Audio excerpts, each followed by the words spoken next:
Hey, what's going on, guys? It's Dave and Abby. This is GVA, Ghetto Van Adventures. Let me just switch this for a second. Well, guys, blew brake line yesterday.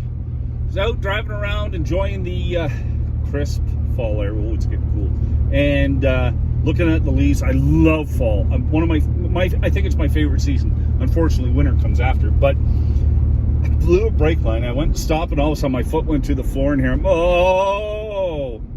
Look who got up. So got that fixed up, and it put a little crimp in things, and everything's so friggin' expensive today too, right? And it's not like parts. I can't believe the price of parts. And it cost everything actually is a little bit vile. Like food, I can't believe how much food is costing me these days. No wonder I'm losing weight. I'm not eating as much either.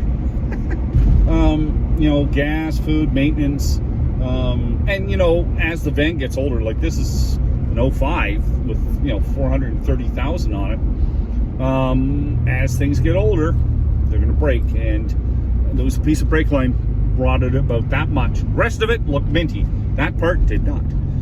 But you know, I've seen trucks and everything, frames rotted out of them, and I'm in Canada, you know, salt on the roads in the wintertime, and it takes its toll on a vehicle. Anyway, guys, I thought I'd just give you a little update because I realized I never put out a video for a couple days, so I thought I better get updated and let everybody know what's going on, if you care. Anyway, guys, I hope you're having a great day. Take care. Be safe on the road.